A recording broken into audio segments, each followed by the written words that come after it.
pacte mondial a attiré deux personnes et cela nous montre combien l'impact sera grand dans la vie des migrants et des communautés. Donc, ça a été vraiment un, un voyage, si vous voulez, plein d'enthousiasme et nous poursuivons ce voyage. Aujourd'hui, nous allons voir ce qu'est le MIRF, c'est-à-dire le FEMI, le Forum d'examen des migrations internationales, auquel beaucoup de personnes sont engagées. Et pour cela, nous avons plusieurs intervenants, 4 intervenants qui ont une expérience assez importante en la matière.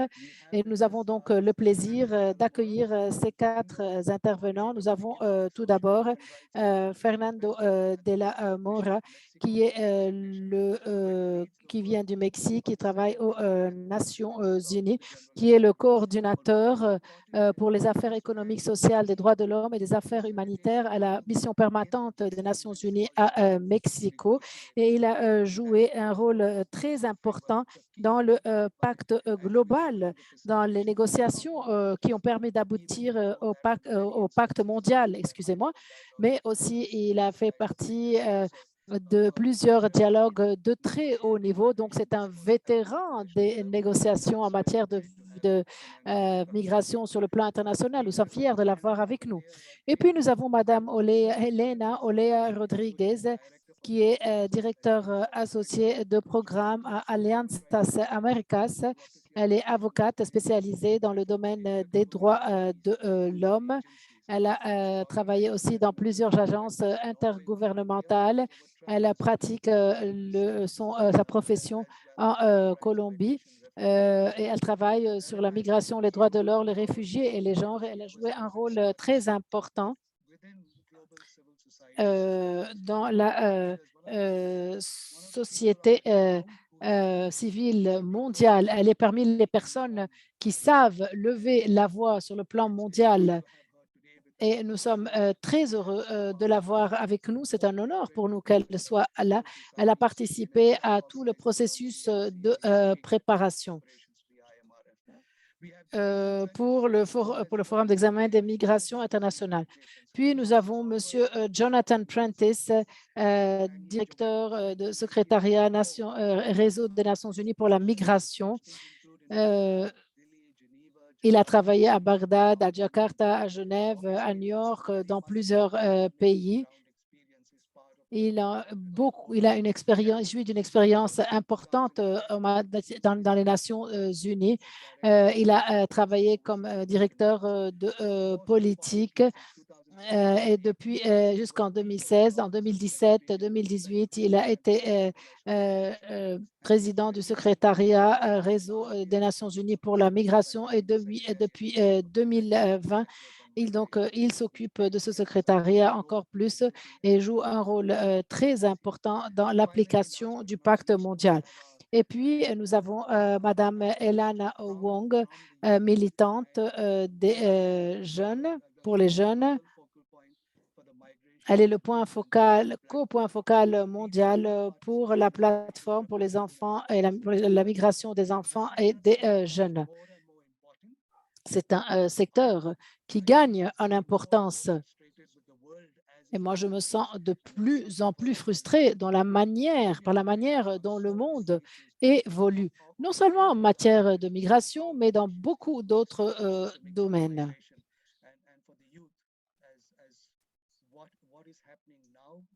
Donc, c'est pour les jeunes, qu'est-ce qui se passe maintenant et quel sera l'avenir des jeunes?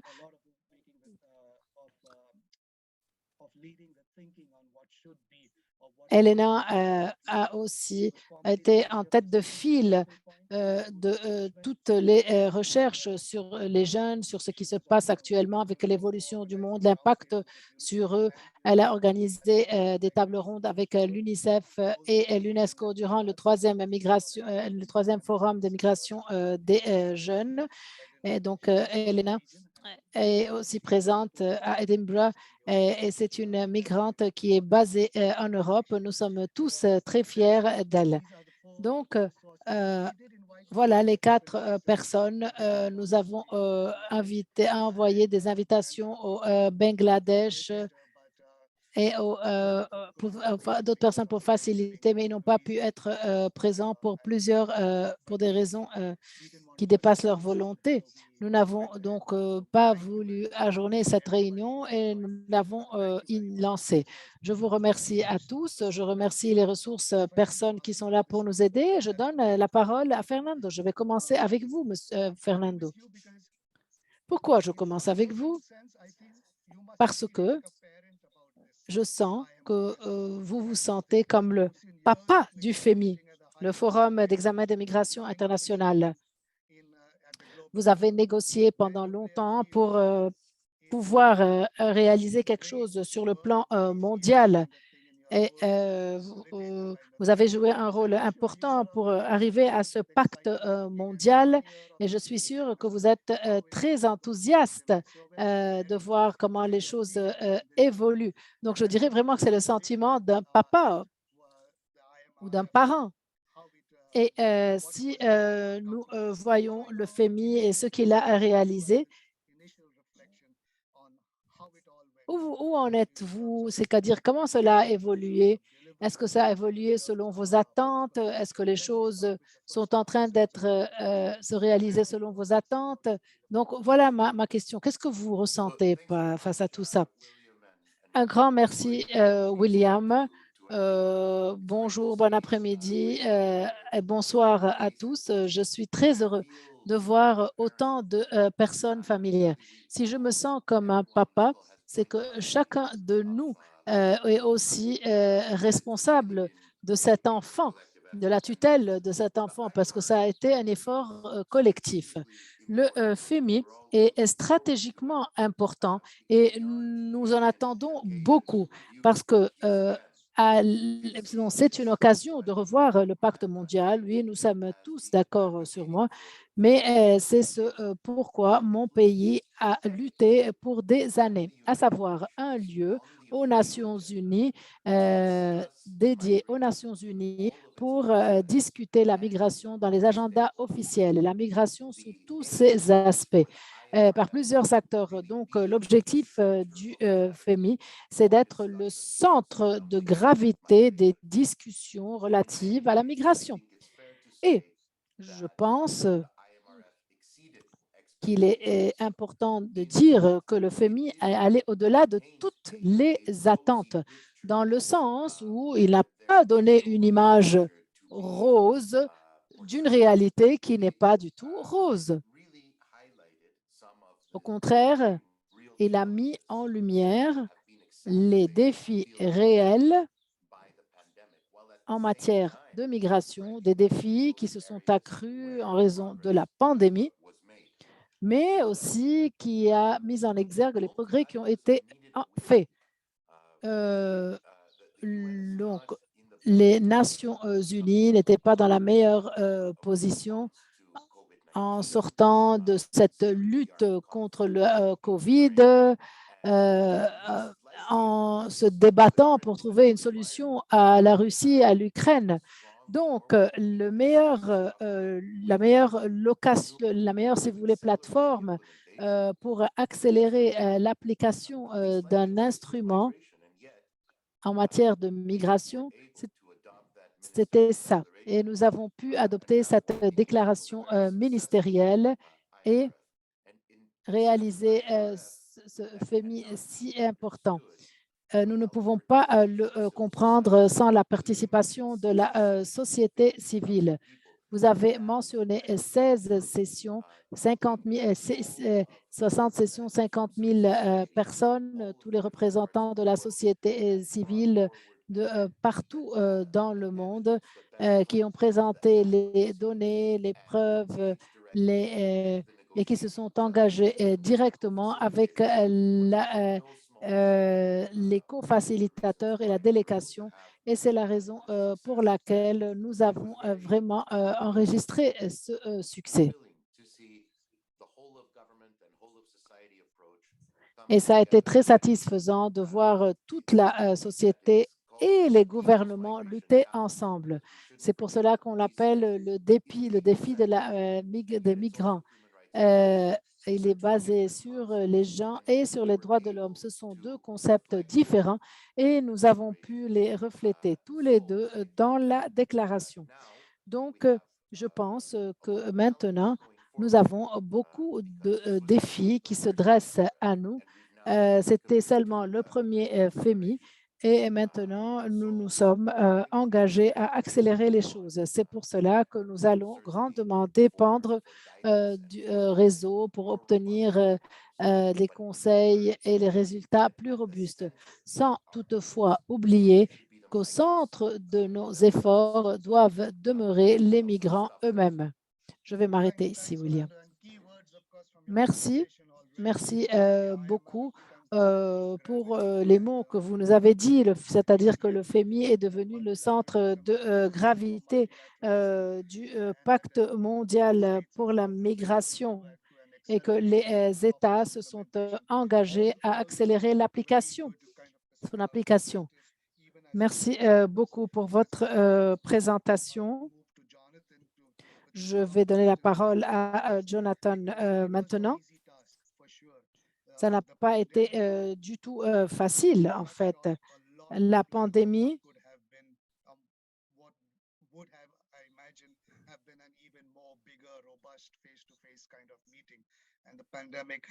Donc, la pandémie vraiment était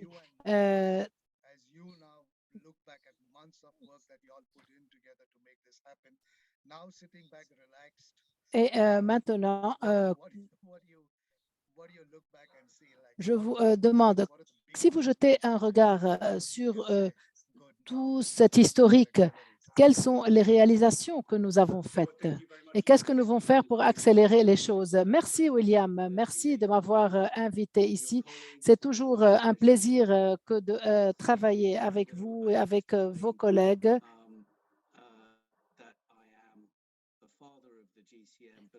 Je suis le père du GCM.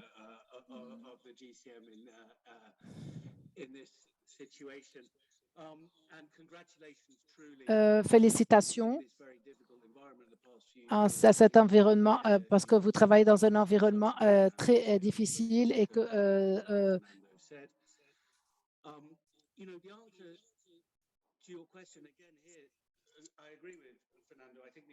je suis d'accord avec Fernando. Le FMI a dépassé les attentes. Si vous vous souvenez, l'été 2018, quand le texte a été adopté par les consultations,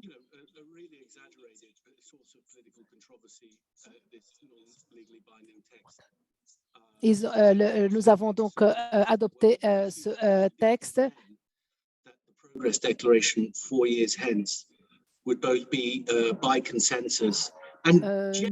Nous attendions donc à ce que les choses s'améliorent et nous sommes vraiment arrivés à cette déclaration. Et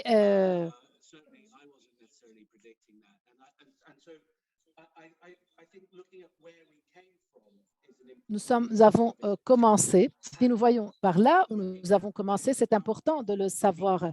Et si vous voulez voir combien nous avons fait et combien il nous reste à faire, le pacte mondial est né du fait de la reconnaissance qu'il était important de coopérer et d'adopter une nouvelle approche, mais ce fut le fruit aussi des crises, des différentes crises qu'ont connues plusieurs régions du monde, où les migrants vivaient dans des situations très dangereuses qui menacent même leur survie. Donc, Fernando a parlé de la nécessité d'intégrer la migration dans la structure des Nations unies. Nous avons fait un long chemin vers cela et puis il faut s'assurer de même que cela ait un impact positif sur notre action sur le terrain. Oui, il y a du progrès, il y a beaucoup de progrès qui a été fait, mais je pense que nous devons encore faire beaucoup plus. Je vais en parler je vais parler de cela dans mes commentaires. Mais je suis sûre qu'introduire cette structure dans le cadre des Nations unies va être très utile et nous permettra, facilitera le développement de plusieurs réseaux, des réseaux qui réunissent plusieurs pays, puis la création de bureaux dans différents pays du monde.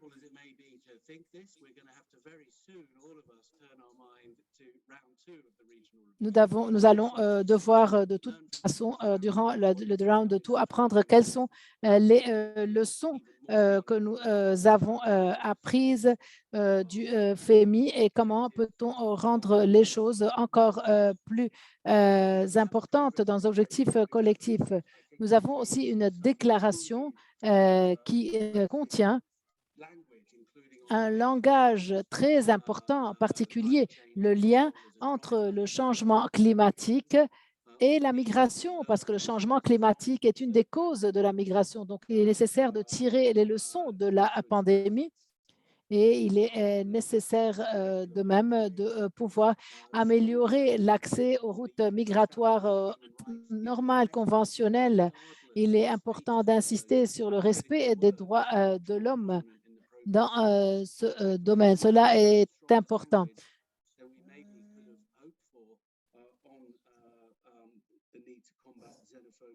Il est important aussi de combattre la xénophobie, le racisme et la discrimination. Tout cela, c'est un progrès. L'important, c'est que nous trouvions les moyens pour pouvoir soutenir les différents États dans l'application de cette question. Puis, il est important de se souvenir aussi souvenir du rapport du secrétaire général qui a été soumis en février 2022. Et moi, j'ai l'impression qu'il y a un siècle qui est passé depuis. Et il a insisté sur la contribution des États membres aux révisions. Oui, nous avons identifié plusieurs points de convergence et plusieurs points de divergence.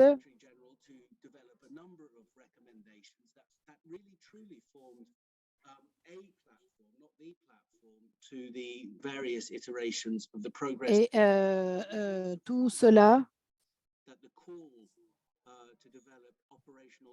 il était important de mettre aussi plutôt la déclaration a stipulé l'importance de mettre au point des directives.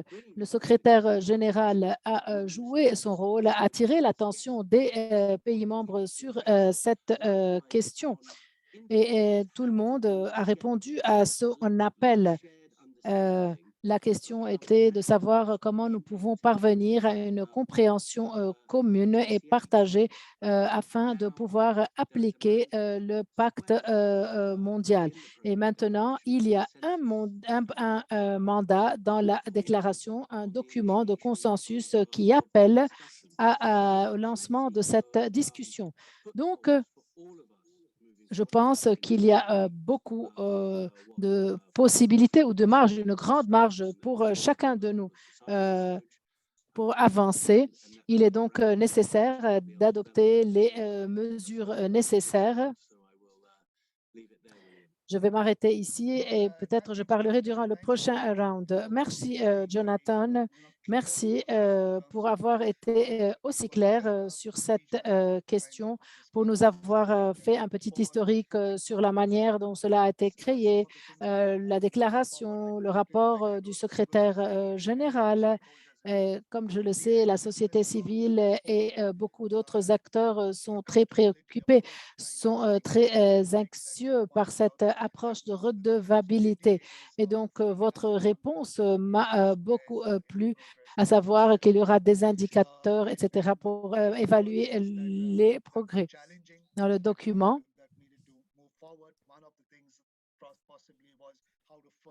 Aussi, vous avez insisté sur la nécessité d'améliorer cette approche multi-acteurs. Et maintenant, je vais, avant de passer, d'écouter un autre point de vue, je vais vous demander de penser à ce que suit. Est-ce que maintenant, alors que vous jetez un regard sur le passé, quels sont les changements que vous attendez lors de l'organisation du prochain FEMI? Et si nous réorganisons cette réunion, qu'est-ce qu'il faut changer? Quels sont les changements à introduire? Si vous pensez à la réponse à cette question, ce serait intéressant pendant que je passe à Ilana. Ilana, je sais que les jeunes attendent beaucoup, ils ont mis beaucoup d'énergie et ils ont beaucoup d'attentes. Et ça, notre réunion se tient à un moment où il y a d'énormes défis dans le monde. Nous avons eu la pandémie et alors que nous poursuivions notre travail, il y a eu cette guerre qui a éclaté en Europe avec son cortège de mouvements migratoires et de fuites, etc. Donc, c'est vrai que vous avez pu anticiper, euh, euh, vous aviez votre propre contribution, votre propre espace.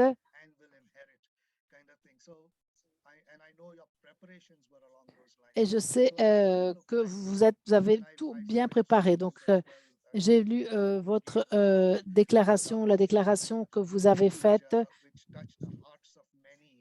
et qui a touché le cœur de milliers de personnes. Parce que nous nous sommes dit, ce que vous dites est vraiment très logique. Depuis, si vous jetez un regard sur le passé ou sur l'historique, qu'avez-vous à dire sur ce premier FMI? Merci beaucoup, William. Je voudrais vous remercier. Je voudrais remercier les organisateurs et je voudrais vous remercier aussi pour votre dédication. Beaucoup entre les jeunes, beaucoup d'entre nous ont discuté cela et beaucoup considéré que cet espace découlant qui a été lancé et créé par le Pacte mondial est un espace très important qui renforce l'esprit de fraternité, l'esprit de communauté, etc. Oui, j'ai eu un peu le temps de respirer dernièrement, comme vous l'avez dit, parce qu'il y a eu tellement d'actions, il y a eu tellement d'opportunités à saisir et les indicateurs ont vraiment poussé le travail de l'avant. Euh, En termes des attentes, le FEMI est arrivé à un carrefour qui est très important pour les jeunes. La pandémie, l'invasion de l'Ukraine et l'inflation, la crise économique mondiale. Donc, beaucoup de travail que nous faisons et d'engager les jeunes à être dans ces espaces. Mais une autre partie que nous faisons, c'est tenter de convaincre les jeunes quant à l'importance de ces processus, parce que beaucoup de jeunes ont l'impression qu'il y a beaucoup de choses qui se passent ou qui se disent, mais que rien n'est mis en application comme il devrait.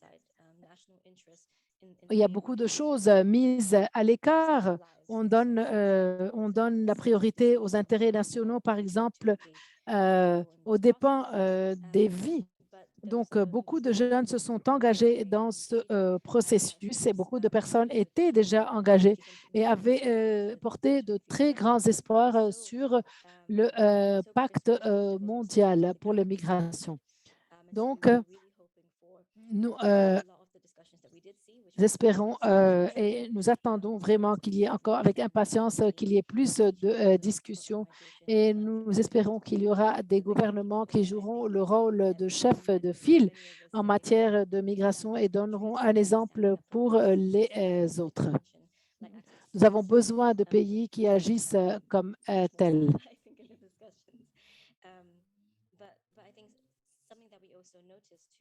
Nous avons remarqué aussi que ça a été assez difficile pour les jeunes de s'engager au début parce qu'il y a tellement de choses qui se passaient dans le monde.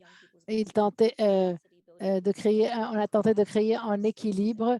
Euh, il y a des jeunes qui étaient très concernés par ces questions, beaucoup de personnes qui ont été déplacées. Donc, il était important de renforcer les capacités, de faire écouter les voix des jeunes et de pouvoir répondre à toutes au calendrier choisi. Donc, moi, j'ai aussi, en plus de mon travail, accordé beaucoup de temps à cela. Donc, c'est quelque chose d'important, c'est un processus nécessaire et c'était un défi pour nous que de pouvoir guider, aider les jeunes alors que nous n'avions pas les fonds nécessaires.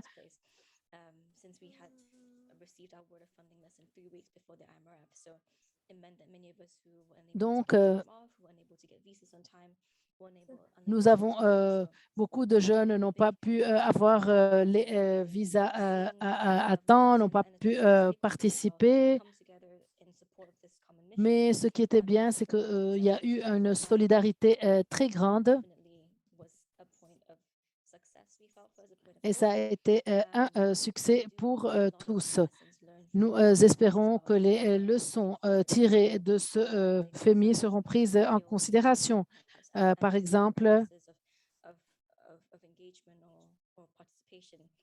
certaines pratiques d'engagement, de participation, de représentation, penser de manière de critique où nous en sommes, savoir quelles sont les structures actuelles, si ces structures sont adéquates, si notre organisation est adéquate, si nous avons les capacités nécessaires, les fonds nécessaires pour pouvoir soutenir tous ceux qui sont sur le terrain, si les migrants eux-mêmes peuvent s'engager. Et je sais que nous avons eu le privilège d'avoir le soutien de ce réseau des Nations Unies. Et ça a été pour nous un début magnifique pour permettre d'engager, de faire participer les jeunes. Mais bien sûr, il doit toujours y avoir une réflexion critique.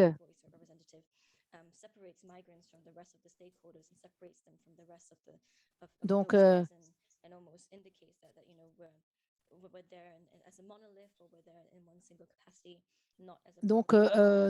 voilà, ce fut très important.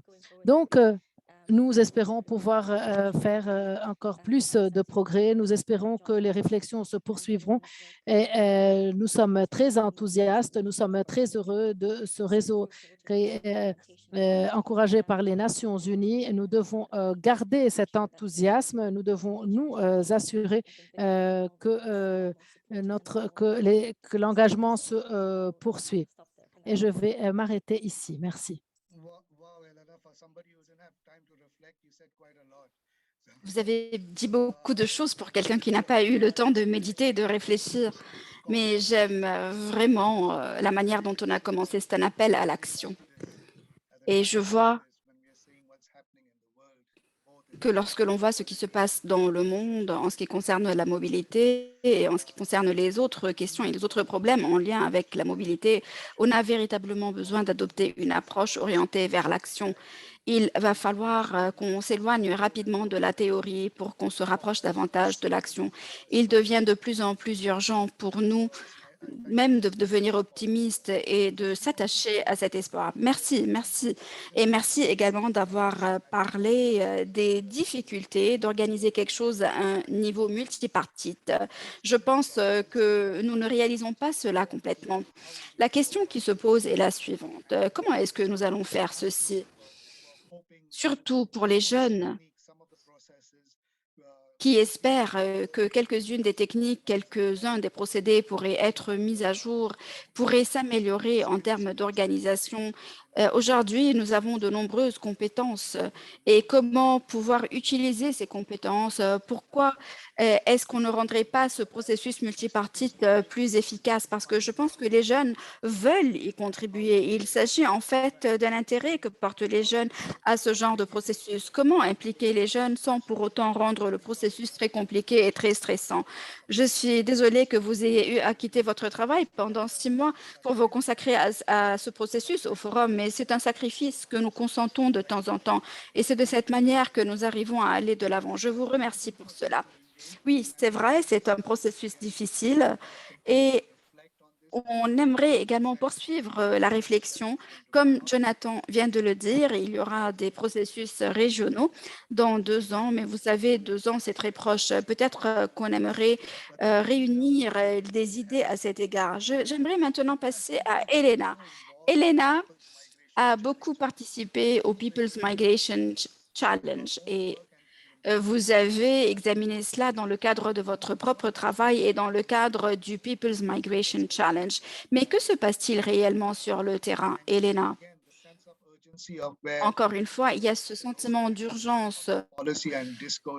Il existe les politiques, il y a également le discours et le débat qui a lieu dans le cadre des Nations Unies, mais il y a également la vie des migrants. Vous avez travaillé dans ce domaine-là dans le cadre de votre organisation et dans le cadre du travail des Nations Unies. Vous savez, nous avons organisé un événement parallèle à l'IMRF et si nous voulons en faire un bilan, quelles pourraient être vos réflexions là-dessus?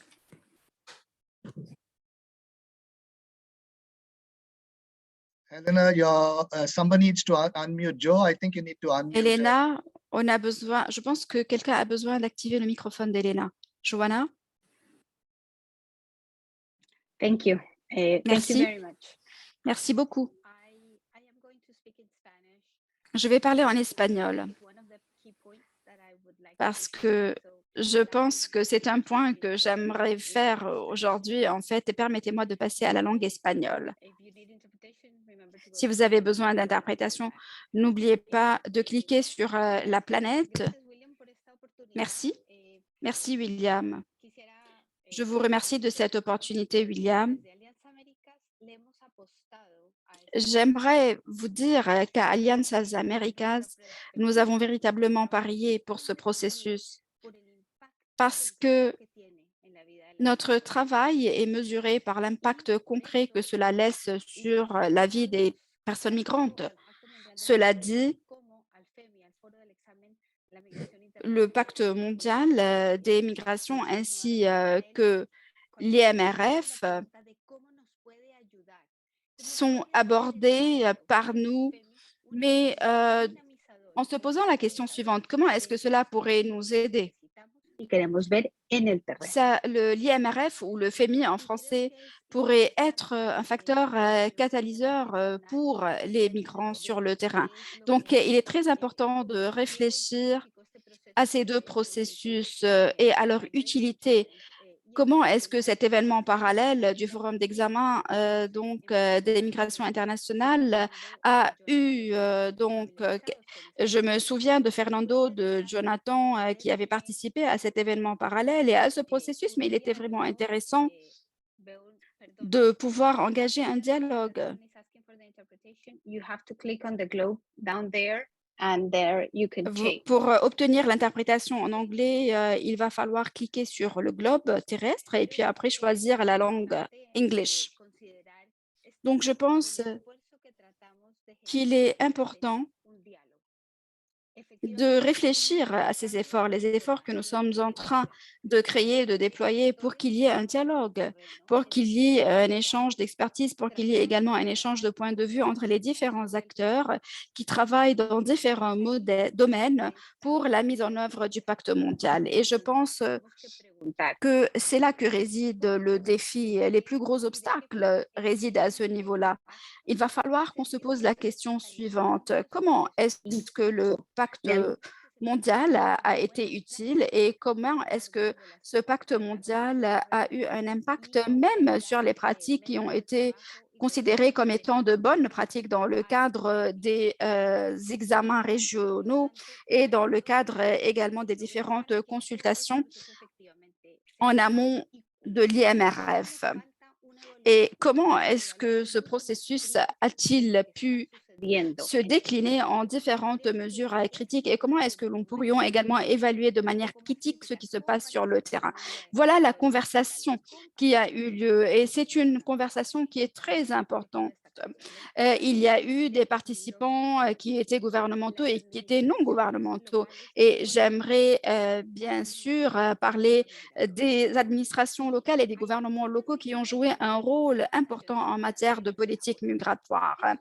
Au sein des Nations unies, il y a une certaine légitimité pour cette lutte et je pense que cela constitue le cœur de notre action. Le processus ne permet pas de s'auto-organiser. La société civile donc, a acquis une vaste expérience nous-mêmes. Nous avons beaucoup travaillé dans ce domaine-là, mais on n'a pas permis une bonne participation à la société civile et je pense que cela est néfaste. Donc, nous n'avons pas véritablement vu une pleine participation de la société civile dans le cadre de l'IMRF et je pense que cela est très important pour nous. Je pense également que nous avons été très créatifs. Ça veut dire que nous avons réfléchi de manière créative à la participation mondiale. Il y a eu des défis, bien évidemment, mais nous avons été capables de créer cet événement et les gens sont quand même capables de venir s'associer à cet événement parce qu'ils ont besoin de cette information, ils ont besoin de cette contribution. Et nous avons identifié différentes difficultés quand, par exemple, la manière dont les Nations unies pourraient engranger une participation plus importante, comme par exemple le site web ou la manière également de télécharger les présentations sur le site web. Et le site web est devenu un espace dynamique de conversation. Et on aurait pu obtenir un format hybride, mais cela ne s'est pas passé de cette manière. Donc, bien sûr, c'est utile d'avoir un processus en présentiel, mais il n'est pas vraiment utile d'avoir un processus où il y aurait un manque de participation. Dans cet espace, dans le cadre de réunions, donc, nous avons pu réaliser quelque chose, mais nous avons perdu d'autres choses également. Donc, on aimerait réfléchir à améliorer la participation et on aimerait réfléchir également à ce pacte mondial qui va être examiné dans 2 ans. Peut-être un plus grand groupe de responsables locaux pourrait être associé à ce processus. Peut-être qu'on pourrait changer la dynamique. Et nous voyons qu'il y a des responsables gouvernementaux qui participent à nos rencontres parce que cela est très important pour nous et pour eux. L'environnement, l'énergie que nous avons créée est importante, mais il va falloir qu'on réfléchisse à la manière de répliquer cette énergie, de reproduire cette énergie pour qu'on puisse transmettre et transposer cette énergie à des espaces plus formels, à savoir les espaces des Nations unies. Merci beaucoup. Merci. Merci, c'est vrai. Vous avez dit qu'il s'agissait d'un pari pour nous. C'est un pari parce qu'en fin de compte, lorsque un événement de ce niveau se tient, comment pouvoir décliner tout cela en des mesures sur le terrain et comment pouvoir suivre ce qui se passe également? Nous avons besoin de temps, bien évidemment. Nous avons besoin de temps pour pouvoir détailler tout cela. C'est un pari, vous l'avez si bien dit. Il va falloir que ce processus devienne pertinent pour les acteurs sur le terrain. Je vous remercie de votre intervention qui était très pertinente. Et encore une fois, merci, Elena, d'avoir parlé de l'espoir. Il est vrai qu'il existe beaucoup d'espoir sur le terrain, notamment vis-à-vis du GCM et comment pouvoir catalyser cet espoir. Nous aurions intérêt à réfléchir et à méditer là-dessus. Et vous avez parlé du format actuel. Je sais que Jonathan, était impliqué. Vous savez, le système des Nations Unies est assez rigide, n'est-ce pas? Mais les choses doivent se faire de cette manière. C'est quelque chose d'un petit peu rigide. Mais il faut que cette rigidité devienne un peu plus flexible. Elena et Elana, toutes les deux, ont réfléchi à des procédures permettant à ce processus d'être en fait mu par différents protagonistes. On a parlé des gouvernements locaux, on a parlé de la société civile. Les gouvernements locaux n'ont pas été associés à ce processus dans une certaine mesure. Et le réseau des Nations Unies, en fait, n'a pas cherché à les associer à ce processus. Mais comment pouvoir contourner cette difficulté? Comment est-ce que l'on peut rendre ce processus un processus multipartite de manière accrue? Jonathan, je reviens vers vous. Je vois que vous avez changé votre nom. Vous voyez, ma vision est en train de baisser et mon nuit également. C'est pour cette raison que j'ai dû changer mon nom. J'étais en train d'écouter très attentivement Elena et ce qu'elle avait à nous dire. J'ai bien écouté évidemment Elana. Je suis parfaitement d'accord avec vous et je remercie William également. Vous avez parlé des règles qui s'appliquent à l'Assemblée générale des Nations unies. Il s'agit des règles applicables à l'Assemblée générale des Nations unies. On pourrait s'en plaindre et moi aussi je m'en plains, mais ça ne va pas changer notre agenda, ça ne va pas nous permettre d'aller de l'avant. On va devoir réfléchir non pas à la manière de changer ce règlement, mais peut-être qu'on devrait réfléchir de manière un peu plus transversale. Ça veut dire comment rechercher d'autres avenues à explorer. Dans le contexte de l'Assemblée générale, et je ne le dis pas pour atténuer vos préoccupations, mais c'est la raison pour laquelle ils travaillent de cette manière. Ils estiment que cela est inclusif. Je ne pense pas que les États membres estiment que cela n'est pas inclusif. Mais en tout cas, il s'agissait de la première réunion, mais je ne dirais pas la première réunion, mais les premières réunions d'envergure, de haut niveau, après les réunions qui ont eu lieu après en fait la pandémie. Et une résolution très claire a été prise par le président de l'Assemblée générale. Et je pense que cette résolution était assez correcte, mais bien sûr, on pourrait ne pas être d'accord avec lui. Il a voulu que cette réunion soit présentielle à 100% et non pas hybride. Bien sûr, on pourrait critiquer cela. On aurait eu une dynamique plus importante et il y a eu une énergie très importante, mais il s'agit de mon point de vue personnel. En tout cas, nous allons participer à ce processus. Nous allons développer et mettre au point le plan d'action pour le réseau, donc pour répondre directement à votre question, William. Et nous allons envoyer un questionnaire sur les choses sur lesquelles on devrait insister et comment améliorer notre procédé de travail. Et je pense personnellement que nous devons améliorer et renforcer la participation des protagonistes à plus d'un niveau, au niveau régional, comme je l'ai déjà dit, mais également au niveau national. Et souvenez-vous qu'il s'agit d'une porte à deux battants. Et vous m'avez entendu dire à plusieurs reprises, William, que que les réseaux dans les différents pays sont importants. Mais les différentes organisations de la société civile devraient frapper à la porte de ce réseau des Nations unies. Ça devrait être inscrit dans l'ADN de ce réseau et dans l'ADN des organisations de la société civile. C'est un processus à deux sens et ça pourrait être également utile. Comment faire de ce hub le hub du réseau des Nations unies, un espace de discussion qui ne soit pas monopolisé par les Nations unies. On pourrait réfléchir à la déclaration de progrès, au suivi de la mise en œuvre de la déclaration de progrès pour développer des plateformes qui pourraient associer tous les acteurs. Et cela me pousse à parler d'autre chose. On a parlé ou plutôt on a utilisé le terme acteurs ou protagonistes, stakeholders, mais n'oublions pas qu'il ne s'agit pas d'entités homogènes.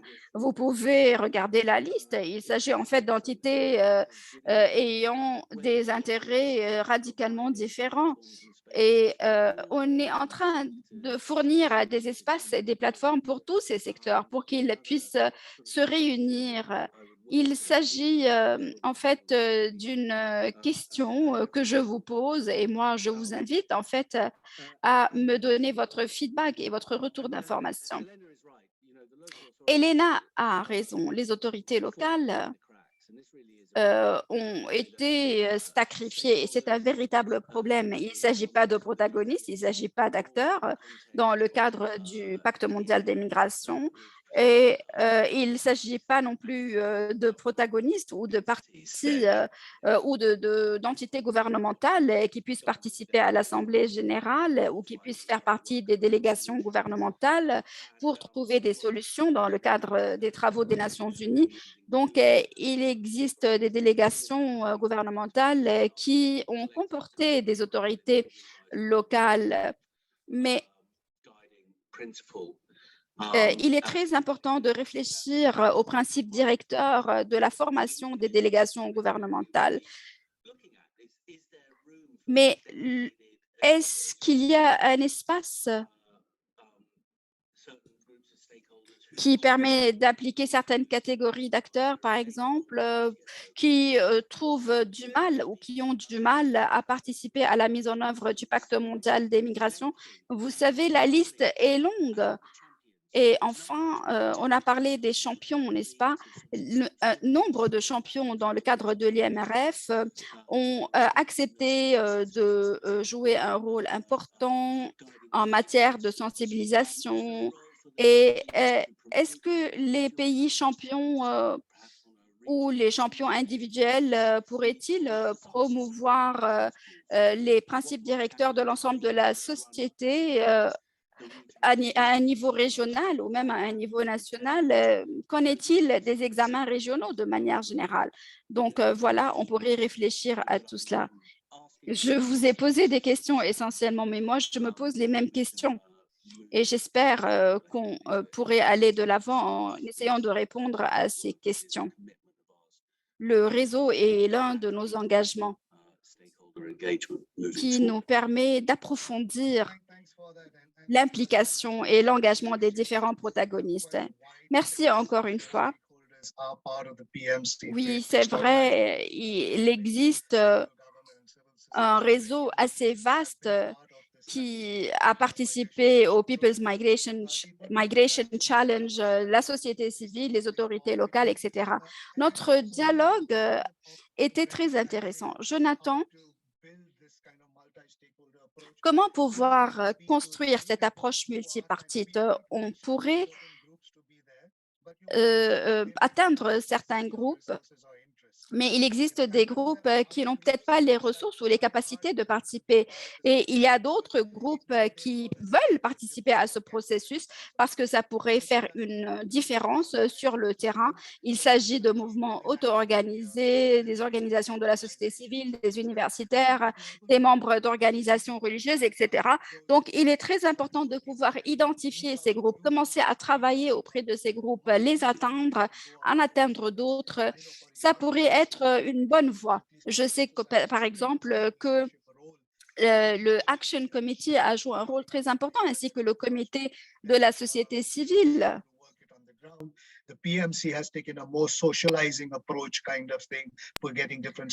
PMC a adopté une approche très intéressante et diversifiée. Donc, peut-être qu'on pourrait s'inspirer de cette approche pour impliquer de nouveaux acteurs à ce processus. Fernando, oublions le processus. Le Mexique est un champion des questions en lien avec les droits de l'homme, notamment en ce qui concerne la migration. Mais la question que j'aimerais vous poser est la suivante. Quelles sont les questions très importantes qui auraient pu être réglées? Et quelles sont les questions donc, qui n'ont pas véritablement été abordées de manière suffisante? Je parle de manière générale de la migration et des droits de l'homme dans le cadre de la migration. Quelles pourraient être ces problématiques? Merci beaucoup, William. Nous n'avons pas suffisamment de temps pour discuter de toutes les problématiques qui sont extrêmement importantes. Il n'en demeure pas moins que nous avons été capables de parler de tout. Je ne sais pas si nous sommes approfondis dans la conversation, dans la discussion. Il existe de nombreuses difficultés, bien évidemment, et cela dépend des différents pays, cela dépend également des différentes circonstances spécifiques à chacun des pays.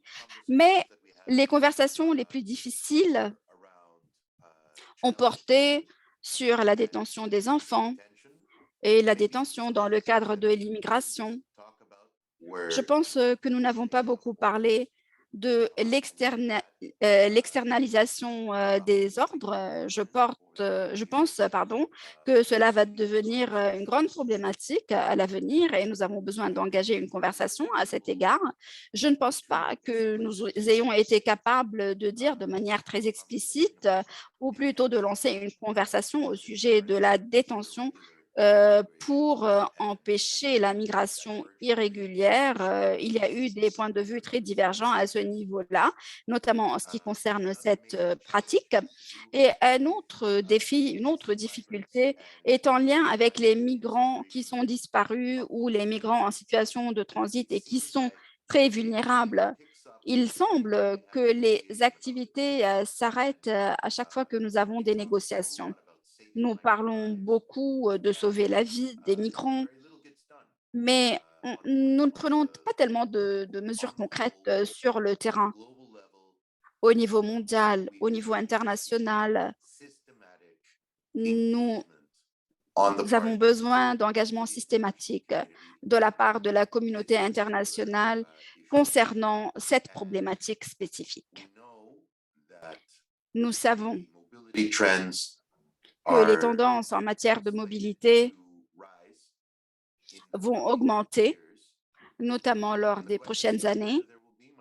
Il ne s'agit pas de savoir s'il y aura ou non de la migration, mais est-ce que la migration pourrait être sûre et régulière? Est-ce que l'on pourrait coopérer pour rendre les migrations sûres et régulières? Au fil des dernières années, nous avons vu que si nous n'améliorons pas la situation migratoire, les conséquences pourraient être fatales. En conclusion, je ne pense pas que nous ayons suffisamment parlé de questions comme par exemple la xénophobie, le nationalisme exclusif et le lien entre ces phénomènes et la technologie. Les discours de haine également, tels qu'ils se dévoilent actuellement. Donc, il existe de nouveaux espaces qui pointent à l'horizon, comme par exemple la proposition du secrétaire général pour un pacte mondial numérique.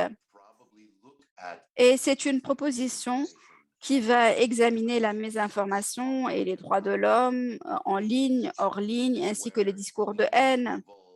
Et nous avons besoin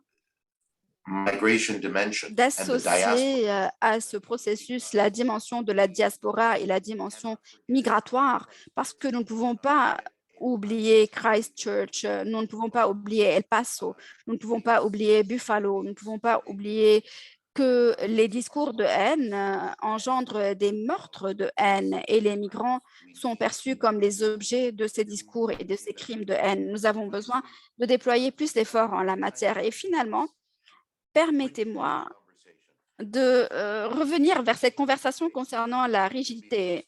Même en tant qu'État membre, ça pourrait être frustrant pour nous. Mais l'une des valeurs ajoutées de ces processus est qu'il s'agit d'un processus multipartite de manière générale, mais c'est mené par les États membres. Et ça devrait l'être parce que les États membres ne prennent pas des engagements à moins que les États membres ne soient à la place du conducteur. Ça veut dire que l'engagement, bien sûr, est intéressant au niveau multipartite, mais n'oublions pas, par ailleurs, que les processus intergouvernementaux existent pour une raison. C'est ce qui nous permet, en fait, tous de responsabiliser les gouvernements et de leur demander des comptes. La session multipartite que nous avons eue dans le cadre de l'IMRF, le Forum d'examen des migrations internationales, ou la prochaine, version ou la prochaine édition devrait en fait accorder de l'espace à des réponses de la part des gouvernements. Il n'y avait pas suffisamment de gouvernements dans la salle en train d'écouter. Donc, il va falloir qu'on fasse en sorte qu'il y ait plus d'interaction avec les gouvernements pour que cette conversation soit plus intéressante. Il y a des solutions, bien sûr, et on pourrait à l'avenir transformer cette approche basée sur l'ensemble de la société en une approche en fait étalée sur 4 ans. Merci. Merci. Je pense que nous sommes tous sur la même longueur d'onde concernant cette approche multipartite. Le rôle des États est très important, mais la question qui se pose est la suivante. Comment le faire? Il y a eu une certaine frustration de la part des différents acteurs parce que le programme était très important, mais il n'y avait que 9 gouvernements présents dans la salle. Nous ne voulons pas nous faire un monologue, nous voulons un dialogue, nous voulons de l'interaction, n'est-ce pas? Et c'est une dimension qui devrait être améliorée à l'avenir. Et j'aime votre idée. C'est une proposition que nous sommes en train de formuler. Comme Jonathan l'a dit, il ne faut pas insister sur cet aspect uniquement. Il va falloir travailler et trouver de nouvelles avenues également. Permettez-moi de revenir vers Elana. Elana, issues as well. vous avez parlé de nombreuses problématiques. Fernando a parlé de quelques-uns des problèmes qui auraient pu être évités. Donc, je sais que nous avons identifié des problématiques dans le cadre du People's Migration Challenge, mais quels sont les problèmes que nous n'avons pas encore identifiés et qui pourraient également faire l'objet d'une discussion? Nous allons identifier un 5e objectif et nous allons en fait engager une conversation à l'avenir. Mais c'est une discussion qui ne s'est pas encore matérialisée. Nous voulons que cette conversation puisse se matérialiser parce que c'est une discussion qui est importante. Pour les jeunes, qu'est-ce qu'on aurait pu mieux faire, à votre avis, notamment en ce qui concerne les mesures pour les jeunes? Pour ce qui est des routes migratoires, bien sûr, c'est l'une des préoccupations des jeunes. Et nous savons donc que ça a été une lutte très importante et qu'il y a eu beaucoup de progrès qui a été fait. Mais si on jette un coup d'œil global sur les priorités, un grand nombre d'entre vous a l'impression, sans que se centrer sur les priorités est important du point de vue pratique. Toutefois, nous avons senti aussi qu'il fallait prendre en considération le fait que les priorités et les objectifs sont tous interconnectés et iront au bénéfice de la migration régulière. Et ça, c'est une préoccupation importante des jeunes parce que c'est lié à leur avenir. Si ces objectifs sont réalisés, c'est leur avenir qui est en jeu. Donc, il est important de se centrer sur cette question. Nous nous centrons sur les engagements, sur les changements structurels, sur l'accès aux services tels que l'éducation, l'emploi, l'emploi protégé, mais aussi les routes de migration régulière sont très importantes. Et il y a beaucoup de jeunes qui travaillent avec ces migrants qui n'ont pas de documents et qui beaucoup prennent des routes illégales, la fraude, beaucoup sont victimes de trafic et leurs familles sont exploitées. Beaucoup de jeunes se voient dénués de leur avenir parce que l'on ne reconnaît pas encore ces services de base et ces besoins de base qui doivent être considérés comme des droits de l'homme et comme essentiels pour un meilleur avenir pour ces jeunes. Donc, voilà, c'est voir comment on peut, de cette manière, on peut aussi contribuer aux objectifs du développement durable, mais pour réaliser tout cela, il est important d'agir de la sorte. Donc, nous avons besoin de conversations plus efficaces sur ce que nous voulons réaliser. Il faut que les migrants et les diasporas soient des leaders dans la société et qu'ils puissent bâtir cette société, qu'ils contribuent à ça. Et beaucoup sont déjà en train de le faire, qu'ils puissent fournir des services. Et nous devons le plus important pouvoir modifier les mentalités. Merci. Merci. C'est important ce que vous avez dit, que l'accès aux services est important pour les migrants et leur communauté. Il est vrai, nous pensons toujours à l'accès aux services en tant que projet. Et puis, il y a toujours un fossé quelque part. L'accès aux services est important et on doit parler d'un accès universel aux services. Nous n'en parlons pas trop dans nos discours et c'est très important. Merci d'avoir mis cela en lumière parce que c'est la base de notre avenir. Elena, je peux vous donner la parole. Hélène.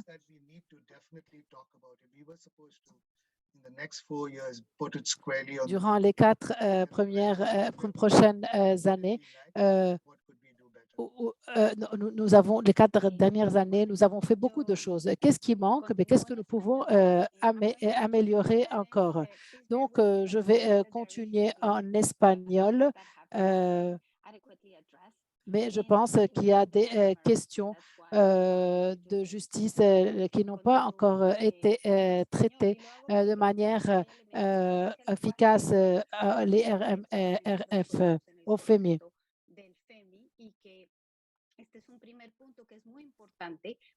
Et c'est le premier point qui est très important. Il est très important de pouvoir engendrer une participation substantive. Je pense, William, que c'est une question à laquelle il est très difficile de répondre, mais je voudrais remercier Fernando pour poser ces questions sur le tapis. Ce sont des questions fondamentales. Et nous devons les discuter. Oui, c'est une question très provocatrice, à savoir comprendre le document comme un document plein de vie qui peut toujours être amélioré, qui peut toujours être développé. Oui, il contient des clauses, des points qui sont très importants, mais il définit un chemin, il trace un chemin de travail, mais il y a beaucoup de choses parce que le pacte mondial encore n'est pas à la hauteur de beaucoup de normes, en particulier les droits de l'homme. Nous avons par exemple l'emprisonnement des enfants, nous avons beaucoup d'autres questions. Beaucoup de problèmes essentiels. Comment cela est-il utilisé de manière dissuasive pour punir la migration? Même la défense criminelle, la défense légale, ce sont des éléments importants qui doivent être ajoutés à la discussion. Or, cela ne figure pas. Donc, on ne peut pas laisser ce pacte mondial tel quel. Il y a encore beaucoup de choses à améliorer. On ne peut pas compter seulement sur les alternatives. Donc, nous avons besoin de plusieurs amendements importants. Puis, nous avons la deuxième chose, c'est l'externalisation des contrôles migratoires et c'est quelque chose qui n'est pas traité par le pacte mondial. Donc, nous devons nous poser la question suivante. Comment intégrer cette question au pacte mondial? Ce sont vraiment des questions qui sont relatives à la survie. Et ce sont des questions importantes qui font mal quand vous voyez le nombre énorme de personnes qui meurent noyées ou dans les déserts. Donc, c'est la survie des gens qui est en question. Et ces gens se voient obligés de prendre ces chemins migratoires parce qu'ils n'ont pas d'autre choix. Donc, il faut vraiment pouvoir trouver une alternative. Il y a une autre question de laquelle j'aimerais parler, c'est la question des droits de travail et de la centralité des droits dans beaucoup de questions. Et là, je vous vois, William, avec votre cadre de référence. Cette question, la protection des droits du travail, la protection du droit de l'association contre le vol des salaires. Nous avons la sécurité au travail. C'est aussi des éléments très importants qui doivent être plus marqués dans le pacte mondial. Donc, je ne vais pas faire une liste de tout ce qui manque. Il y a beaucoup de choses et c'est pour cela qu'il faut pouvoir, dans ce dialogue, penser comment on peut inviter et appeler les Nations unies, de tout le réseau des agences des Nations unies à jouer un rôle plus fondamental dans l'application. Et c'est pourquoi je me pose souvent la question, est-ce que cet agenda est efficace? C'est un agent, il a réuni tous les objectifs, mais nous devons avoir des conversations. La migration pour le changement climatique, au début de notre réunion, nous avons dit que c'était quelque chose de très important et on le trouve dans les résolutions. Mais la question est la suivante. Comment cela se reflète-t-il par des actions concrètes? Et je pense que dans un processus guidé par les États, un processus gouvernemental, nous avons notre rôle en tant que société civile. Nous devons voir comment l'agenda est révisé et revu, comment les méthodologies est revues, de sorte. Donc, il faut aussi éviter que le pacte mondial devienne un mécanisme aussi simple. Donc, sans la participation des acteurs non gouvernementaux, le mécanisme ne sera pas vraiment efficace. Nous n'arriverons pas à un résultat. Il y aura une réunion une seule fois ou deux fois durant lesquelles les États membres se réuniront. Mais s'il n'y a pas de société civile, ce pacte mondial n'aura pas vraiment un effet. Et il faut donc que les États fassent un rapport sur là où ils sont en matière de migration par rapport à tous les objectifs et non pas deux ou trois. Je comprends, je connais les mécanismes des Nations unies, mais je pense que les interventions. Donc, il faut toujours se poser la question, qu'est-ce que nos interventions ont fait? Et donc, il faut vraiment que nous nous assurions que toutes les interventions aient un impact concret. Ce n'est pas parler pour parler, ce n'est pas de la théorie. Au contraire, il faut nous assurer qu'il y ait une transformation, que l'application du pacte mondial puisse avoir un résultat concret, qu'il transforme les choses et surtout qu'il y ait une participation dynamique. Merci beaucoup pour nous avoir proposé un modèle concernant le prochain FMI et comment la solidarité et l'interaction peut donner un résultat. Maintenant, je vais ouvrir le débat pour écouter plus les intervenants pour des interventions rapides. Donc, nous devons penser ensemble comment faire de sorte que ce processus ne devienne pas un simple événement annuel ou biannuel où l'on parle et l'on parle beaucoup sans vraiment qu'il y ait de résultats concrets et efficaces. Et comment faire aussi qu'il y ait plusieurs thématiques qui soient traitées et qu'il ne soit pas centré seulement sur une seule direction. Il est important de pouvoir examiner cela. Il faut que nous fassions tous les efforts pour régler cette question. Je vous remercie d'avoir mis en lumière et en exergue toute cette question, toutes ces questions. Je vous remercie et maintenant, je vais ouvrir le débat.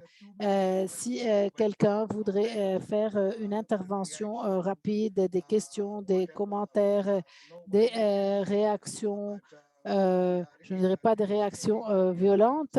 Nous sommes en période de négociation, donc je vois des mains qui commencent à se lever. Michel Roy, puis Samuel et puis Vladimir. Michel, la parole est à vous, une intervention de 2 minutes. Merci à tous. Je me posais, où pensez-vous se situe l'espace pour adresser les questions dont Fernando a parlé, la détention des enfants, la xénophobie croissante, l'externalisation des frontières. Moi, quelqu'un a écrit l'internationalisation des frontières et non pas externalisation. Donc, vous savez tout ce qui se passe dans le domaine de l'éducation et du travail. Donc, où se situent les espaces? Parce que ce sont les questions qui créent des divisions. Et je pense qu'il serait utile que tout cela ne soit pas enterré et oublié. Et les États membres disent toujours qu'ils sont contre la détention des enfants. Je vous donne ça comme un exemple, mais quand il s'agit de passer à l'action, personne ne fait rien. Donc, quels sont les espaces, les groupes de travail, le GFMDMD ou autres? Et puis, c'est une question. Et puis, la question des gouvernements que vous avez soulevée. Ce n'est pas un choix.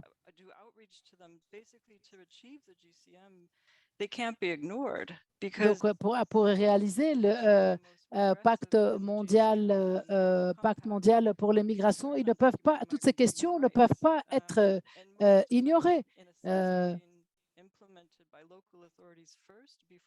Et il faut que les autorités locales jouent un rôle dans l'application avant les autorités nationales. Et donc, il faut faire participer tous ces acteurs afin de voir comment passer à l'action. Oui, le rôle des gouvernements est très important sur le niveau national, mais on ne peut pas ignorer aussi les autorités locales. Donc, comment faire? Merci. Merci, Michel. Samuel, vous avez 2 minutes. À vous la parole. Samuel? Bonjour, est-ce que vous m'entendez? Oui, oui, vous avez déjà perdu 10 secondes. D'accord. Concernant la participation, comme Elana vient de le dire, vous avez parlé de la participation en présentiel de la société civile. Il s'agit de programmes qui sont très importants pour notre travail sur le terrain. Le FEMI a beaucoup réalisé cette année et c'est bon de pouvoir aller de l'avant. Mais n'oublions pas que la participation de la société civile est très importante. Et le problème des visas est véritablement important. Ça nous a empêchés de participer en présentiel à cet événement. J'aimerais saisir cette opportunité pour féliciter ceux qui ont répondu à nos emails.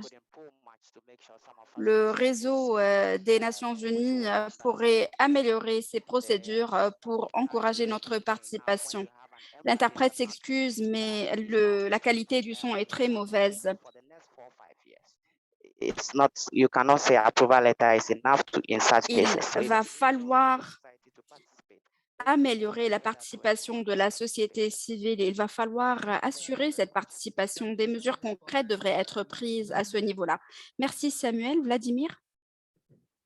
Hola, saludos. Qué gusto vernos nuevamente. Bonjour.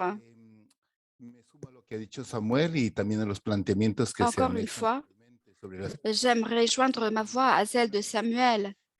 On a parlé des priorités également et j'aimerais ajouter une priorité. Jonathan, je ne sais pas si c'est possible, mais que se passe-t-il concernant l'éducation des enfants de migrants?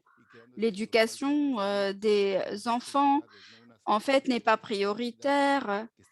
Et que se passe-t-il au niveau de l'éducation des enfants de migrants? Elena et les autres participants ont également posé une question de grande importance. Comment créer des espaces de rencontre avec les gouvernements? Il y a un espace de rencontre à New York avec les gouvernements, mais on avait l'impression que les gouvernements étaient en train de fuir la société civile. Ils ne voulaient pas de dialogue, ils ne voulaient pas nous écouter. Et nous sommes en train de participer aux plénières, mais je suis désolée, il s'agissait d'un dialogue de sourds. Comment créer des espaces peut-être plus restreints dans le cadre du FEMI, où on pourrait engager un dialogue avec les gouvernements, où ils pourraient nous écouter et où on pourra également les écouter. Comment rechercher des espaces où les politiques pourraient être mises en œuvre en faveur de la migration et des droits des migrants. Donc, dans les 4 prochaines années, il va falloir tenir des réunions régionales. Il s'agira d'un défi pour nous.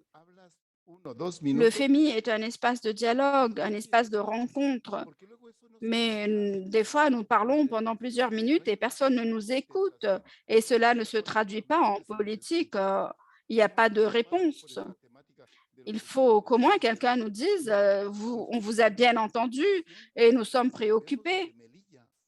Par exemple, il y a eu un massacre de migrants dans de nombreux pays. Donc, dans ce genre d'espace, il devrait y avoir plus de réflexion.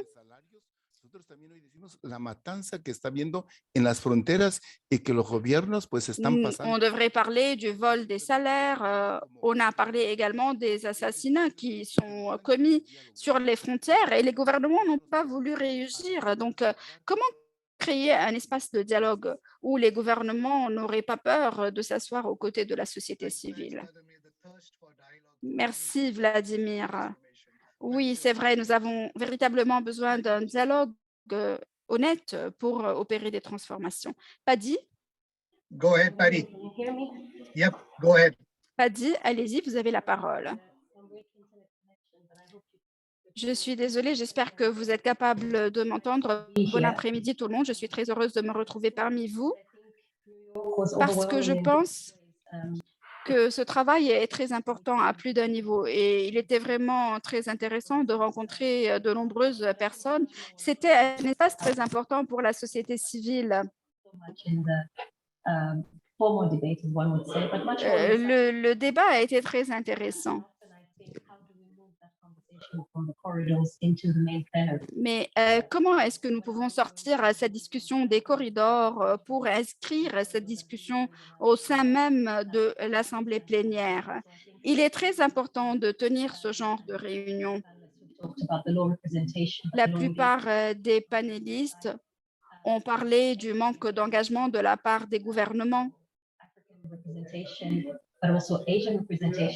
On a également parlé de la représentation africaine et de la représentation asiatique. Vous savez que la participation est très importante. Il va falloir dépasser les problèmes logistiques. Aujourd'hui, on est capable de nous réunir grâce à un clic d'ordinateur, mais il est important de pouvoir se réunir en présentiel également. J'espère qu'on ne va pas attendre 4 années supplémentaires avant de trouver une solution à ces problèmes. Ces espaces comportent de nombreuses opportunités. Mais comment est-ce que nous sommes en train d'utiliser ces espaces pour lutter contre les différentes crises qui sont en train d'émerger? Il y a par exemple les massacres de migrants au Maroc. L'interprète s'excuse, mais la qualité du son de Madame Padi Knudsen est très, très mauvaise. Nous avons beaucoup de mal à l'entendre. Comment localiser la déclaration sur le progrès? Et comment récupérer ces conversations? Comment récupérer ces conversations pour que nous puissions ramener cette conversation vers les plateformes régionales, vers les plateformes nationales, de sorte à lancer un véritable dialogue? Who's mentioned in the Progress Declaration is but a scratch to what we see. And as long as we don't tackle these things, I think Il est très important the next IMRF and to be talking de about pouvoir aller de l'avant. Ce serait vraiment décevant de parvenir au prochain FEMI et de parler des mêmes problématiques. things that affect migrant, but things that are also L'interprète affecting s'excuse encore une fois, mais la qualité du son est très, très mauvaise. Nous avons beaucoup, beaucoup de mal à entendre Madame Padi. Nous avons parlé des enfants, nous avons parlé de la détention des enfants.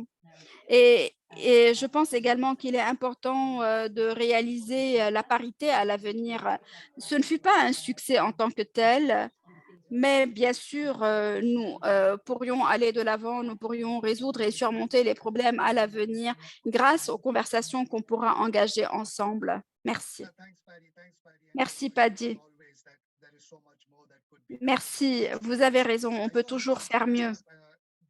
Je vois que Richard avait levé la main, mais il a disparu. Colin a levé la main.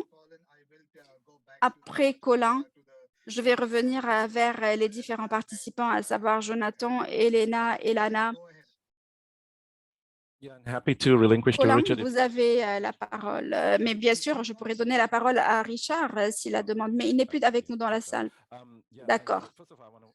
Merci beaucoup. Tout d'abord, j'aimerais dire que je ne suis pas neutre. J'aimerais vous le dire dès le début.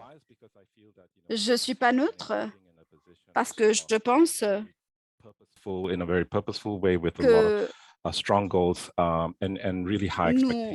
nous sommes engagés avec de grandes attentes tout au long du FEMI, tout au long également de la mise en œuvre du Pacte mondial des migrations dès le début de la négociation du GCM. Donc, pourquoi je dis que je ne suis pas neutre? Je ne suis pas neutre parce que je suis en faveur de ces documents. Nous voulons voir se réaliser de très bons résultats, mais les résultats, en fait, ont dévié en cours de chemin. Nous avons eu une expérience, à savoir que tout d'abord, je dois apprécier Fernando, je dois apprécier également le leadership qu'il a joué dans le cadre de la gestion de sa mission dès le début de ce processus. Et vous avez joué un rôle de leadership au niveau du processus multipartite, mais vous avez également impliqué la société civile et vous avez favorisé la participation de la société civile tout au long des discussions qui ont eu lieu autour de la déclaration de progrès. Donc, ils ont pu discuter avec vous et vous avez également été responsable d'autres missions à New York. En tout cas, nous sommes un peu préoccupés parce que ce n'est pas partagé de manière plus vaste avec la plupart des pays membres, même avec les pays membres champions. Donc, peut-être que ça pourrait diluer notre travail et ça pourrait diluer les positions qui ont été prises après l'adoption de la déclaration de progrès par les États membres. Il y en a qui ont clarifié leur position quant à cette déclaration sur le progrès. Je suis un petit peu préoccupée parce que nous n'avons pas été capables d'avancer. Ça veut dire que nous n'avons pas pu obtenir en fait une énergie accrue vis-à-vis de la mise en œuvre du PMM. Je suis préoccupée parce que souvent, c'est perçu de plus en plus par les États membres, mais également par la société civile. Pardon, il est perçu par les États membres que l'engagement de la société civile dans le cadre de Forum des Nations Unies est perçu comme devant être géré, en fait.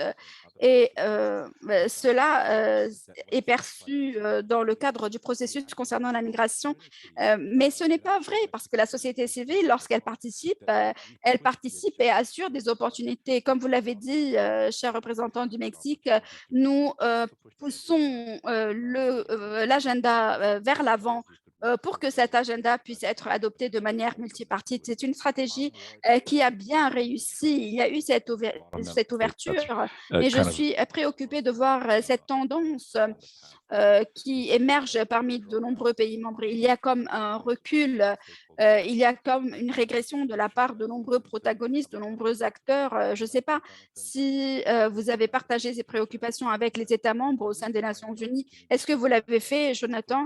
Et comment est-ce que l'on pourrait corriger ces régressions, peut-être dans le cadre des examens régionaux? Comment remettre ce processus sur les rails? Nous avons vu cela dans le passé et comment est-ce que nous pouvons en fait veiller à ce que ce pacte mondial des migrations puisse être mis en œuvre en y associant et la société civile et les autres acteurs. Merci, Colin. Richard, je vois que vous avez levé la main. S'il vous plaît, je vais vous demander d'être bref parce que nous n'avons plus beaucoup de temps. Thank you, everyone. Sorry, my battery is a little bit disturbing. Just two quick things. William, I'm afraid we might not actually achieve we might not even achieve significant percentage of the whole global compact for migration. And for me, I would advise, especially the core organizers. William, je conseille les co-organisateurs de commencer à lancer des projets au niveau des différents continents, qu'on essaye de cueillir les fruits de ce processus. The Sustainable Development Goal, because there is no clear partnership between government and the citizens. So in order for us not to take that path, let's try to go practical. Il n'y a pas de partenariat entre le gouvernement et les citoyens. Donc, pour ce qui est de ces 4 objectifs, pouvons-nous choisir quelques-uns de ces objectifs et les transformer en des projets concrets qui seraient applicables dans tous les continents.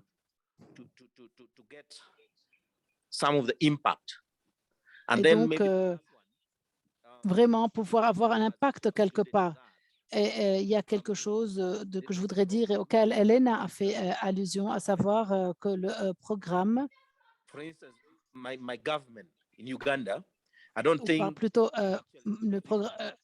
par exemple, non pas le programme, mais mon gouvernement n'est pas en position de pouvoir diriger un processus efficace en la matière. Beaucoup de choses se passent en Ouganda. Je me souviens vous avoir dit que l'Ouganda est tellement stratégique dans la région à tous les points de vue. Elle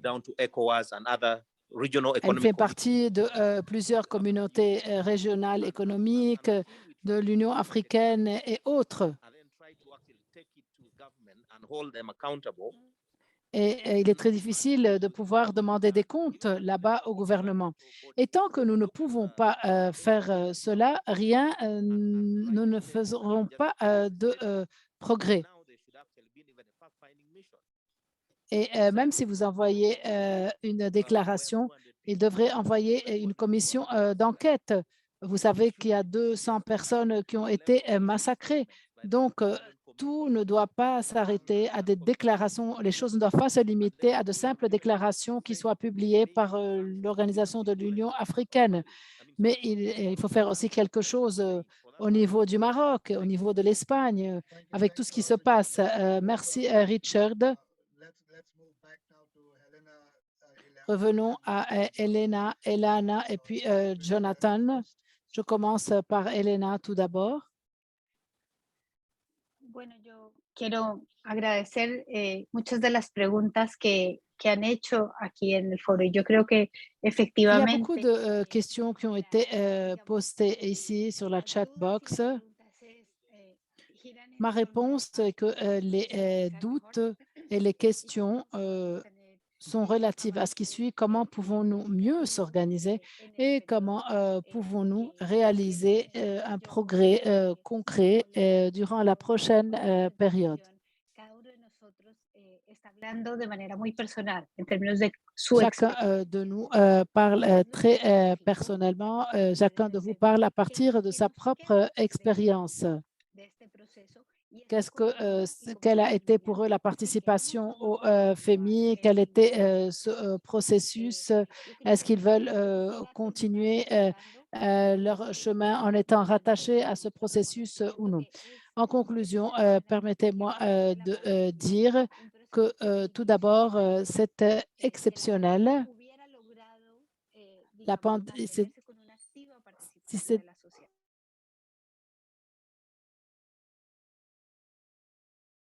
de la société civile. Puis nous avons eu la pandémie, beaucoup de gens ne pouvaient plus se déplacer. Ils avaient reçu la confirmation pour participer trop tard ou bien ils n'avaient pas reçu l'information à temps. On ne leur a pas dit qu'ils auraient un soutien économique. Il y a des collègues qui tout simplement n'ont pas pu arriver là-bas. Et donc, tous ces éléments doivent être système des Nations unies et tous ces problèmes doivent être améliorés. Même il y a des questions de visa. Des gens n'ont pas pu voyager à cause des visas. Donc, il faut changer le processus. Et la question principale que nous devons nous poser, c'est comment comment améliorer les indicateurs, comment créer des indicateurs qui sont reliés aux principes découlant du pacte mondial, dont l'aspect genre, la question relative à l'enfance et aux droits de l'homme, et comment pouvoir poursuivre ce processus. Si nous gardons ce processus de côté et nous travaillons sur l'application, dans 3 ans, nous n'aurons pas de résultats concrets. Donc, c'est quelque chose de très important. Permettez-moi, en conclusion, de revenir à l'intervention de mon collègue Raja. Il était au FEMI et il a discuté la nécessité de participer à ce processus. C'est un processus auquel nous avons besoin afin de créer un espace de dialogue et d'interaction. Et je voudrais insister sur ce que Mme Pascal a dit. Dans beaucoup de cas, la pandémie a fermé les espaces de participation. Il y a eu une opportunité clé à New York, mais comme on n'a pas pu se déplacer là-bas, beaucoup de gens n'ont pas pu, donc ça a eu aussi un impact très négatif. Donc, il est important de pouvoir adopter des mesures nécessaires et on ne peut pas laisser ces mesures comme ça. Donc, le défi est le suivant. Comment pouvons-nous reconstruire ce processus? Il ne faut pas que nous dormions sur nos lauriers et que nous disons beaucoup de choses ont été faites. Non, il faut chercher où sont les points faibles. Il faut se consulter régionalement pour que le FEMI devienne un espace de dynamisation des processus. J'ai compris que la société civile est prête à contribuer à ce processus et à progresser. Pour ce que aussi nous avons remarqué et qu'il y avait vraiment un enthousiasme pour, si vous voulez, réunir nos forces et pour commencer ces processus de consultation régionaux et les poursuivre. Merci, Elena, pour avoir mentionné tout ça. La parole est à Elena. Merci beaucoup, William. Je suis d'accord avec tout ce que Elena a dit, en particulier la nécessité de repenser ce processus. Certains de ces aspects peuvent être adaptés ou modifiés afin qu'ils soient plus orientés vers l'action et vers la solidarité et la coopération, et que tout cela soit plus qu'un espace d'échange. J'ajoute certaines choses à ce que Jonathan a dit, ce que les Nations unies bâtissent, et la nécessité d'une approche, ça peut être aussi une opportunité de shifter l'attention du pacte global vers ce réseau. Donc, il doit y avoir une interaction entre tous et la coopération, les mécanismes, ça doit être un mécanisme de coopération afin de pouvoir demander des comptes. Donc, beaucoup de nous veulent travailler ensemble et je m'arrête ici. Thank you. Thanks so much, Helena. Now for you, Jonathan. Merci, Elana. Jonathan, la parole est à vous. Definitely, I mean, you've heard very passionate Vous voices. avez écouté, vous avez entendu, qu'il y a beaucoup de gens qui veulent s'engager, qui veulent participer, qui veulent collaborer. Et c'est la beauté de ce processus. Donc, comment pouvons-nous compter sur tout cela? Nous avons les 4 prochaines années. Vous avez parlé de l'importance de travailler au niveau national, mais l'importance de collaborer aussi. Je vous donne le dernier mot pour clôturer. Merci, William. Merci de nouveau pour avoir organisé cette réunion qui se tient vraiment au moment propice. Chacun a eu le temps de faire le point sur ce qui s'est bien passé, sur ce qui peut être amélioré. Et j'ai compris que beaucoup d'entre vous vont prendre une pause, des vacances d'été bien méritées. De toute façon, beaucoup d'entre nous ont utilisé le mot succès ou manque de succès lors de cette réunion. Il faut non pas comprendre ce que signifie le succès, mais chacun de nous définit ce qu'il veut dire par succès. Quelles sont notre façon d'appréhender ou de comprendre le terme succès? Pour moi, le succès contient plusieurs composantes. C'est quel est votre objectif, qui sont les acteurs qui peuvent aider à la réalisation des objectifs, quel est le calendrier de réalisation des objectifs. Et quand je mets tout cela en application, pour moi, ce premier FMI a été un succès qui a permis de réunir tous les États, qui nous a permis d'arriver à cette déclaration qui est un consensus. Il y a eu très peu d'opposition à cette déclaration. Et moi, le plus important pour moi, c'est qu'il n'y a pas eu un appel au vote et qu'ils ont accepté ce document. Je pense que pour moi, ça, c'est déjà une réponse aux questions que vous avez posées. Je peux résumer tout cela en disant que nous nous engageons à un processus pour bâtir des institutions, pour se familiariser avec ce pacte mondial sur les migrations. Et ce qui a facilité cela, c'est que c'est un document vivant. Si nous revenons aux interventions précédentes, pour moi, l'élément le plus important du pacte mondial, c'est le chapitre de suivi. C'est le chapitre qui garantit que ce document ne sera pas jeté dans les tiroirs ou relégué aux oubliettes. Au contraire, il y aura chaque 2 ans un système qui permettra d'assurer le suivi. Toutefois, le revers de la médaille, c'est que ce n'est pas le seul document important sur la migration. Nous avons les droits de l'homme, les droits internationaux, plusieurs références, plusieurs cadres qui sont très importants. Et là, nous devons renforcer tout cela. Nous ne parlons pas seulement de la migration et du pacte mondial et du forum migration et pacte mondial. Il y a beaucoup d'autres plateformes fournies par les Nations unies et autres mécanismes durant lesquels nous pouvons discuter différents aspects de l'agenda qui a été soulevé lors la réunion du pacte mondial pour les migrations. Mais pour ce qui est du pacte mondial pour les migrations et le réseau, il y a plusieurs niveaux, mais on voit que les communautés veulent jouer un rôle au sein de ce réseau.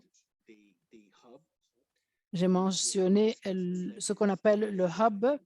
Nous n'avons pas discuté les engagements aujourd'hui, mais c'est une question très importante. Comment pouvons-nous soutenir la réalisation de ces engagements? Nous avons parlé de la nécessité de faire avancer les agendas et c'est une des pistes que nous pouvons explorer. Et puis, nous avons les révisions régionales. Donc, je pense qu'il est très important de pouvoir mettre au point un travail dans le cadre du pacte mondial et des autres forums où nous réunissons des différents acteurs, des régions, des pays, et où nous traitons de différentes thématiques qui nous inquiètent à tous. Donc, c'est un processus qui se poursuit.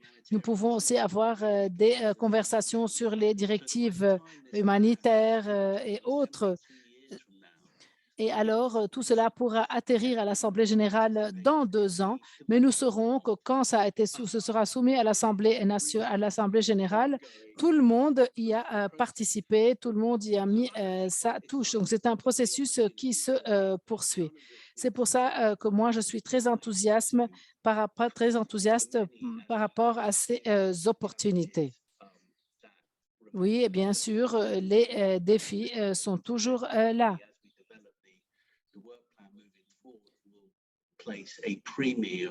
Et donc, nous devons renforcer notre engagement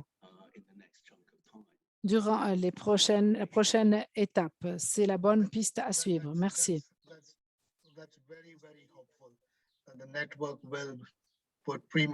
Ça fait vraiment plaisir et le réseau vraiment consacrera beaucoup de temps et l'action, la solidarité, la coopération sont très importantes pour le pacte mondial. Durant les 4 dernières années, nous avons beaucoup anticipé. La pandémie ne nous a pas arrêtés et nous avons pu vraiment faire quelque chose. Il y a beaucoup de défis, bien sûr, mais aussi beaucoup veulent contribuer à cette conversation, veulent faire partie de cet échange et le plus important, veulent transformer tout cela en des actions concrètes. Et l'histoire en témoignera.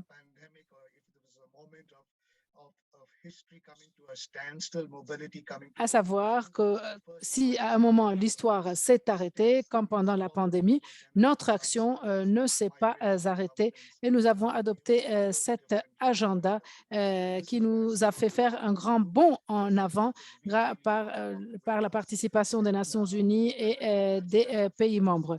Et c'est ça le succès. Je vous remercie infiniment. Je remercie toutes les personnes qui ont participé à ce webinaire.